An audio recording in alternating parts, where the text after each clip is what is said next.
ఈ వారం ఎవరు ఎలిమినేట్ అవ్వలేదు. బిగ్ బాస్ ఈ వారం నో ఎలిమినేషన్ పెట్టాడు.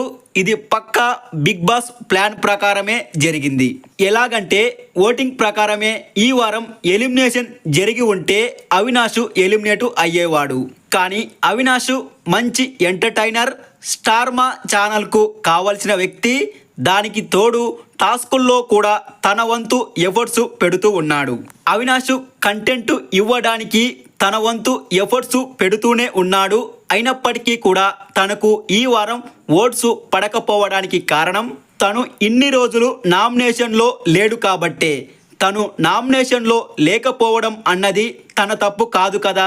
అలాంటప్పుడు అవినాష్ ఎఫర్ట్స్ పెట్టినప్పటికీ కూడా ఎలిమినేట్ అవ్వడం కరెక్ట్ కాదు కదా. అందుకే అవినాష్కు తక్కువ ఓటింగ్ పడినప్పటికీ కూడా తను ఎలిమినేట్ అవ్వకూడదు అంటే నబీల్ దగ్గర ఉన్న ఎవిక్షన్ షీల్డ్ అవినాష్కు ఉపయోగపడేలా చేయాలి. అది ఎలా చేయాలి? నబీల్ ఖచ్చితంగా ఎవిక్షన్ షీల్డ్ను అవినాష్కే ఇవ్వాలి. అంటే అందరికన్నా ఈ వారం అవినాష్కే తక్కువ ఓటింగ్ పడింది అని నబీల్కు క్లియర్గా అర్థమయ్యేలా చేయాలి. అది ఎలా చేయాలి? ఈ వారం ఏ కంటెస్టెంట్కు మంచి కంటెంట్ వచ్చింది, మంచి ఓటింగ్ పడి ఉంటుంది అని నబీల్ అనుకుంటాడో ఆ కంటెస్టెంట్ను అవినాష్ను బాటమ్ 2లో ఉంచాలి. అలానే చేశారు.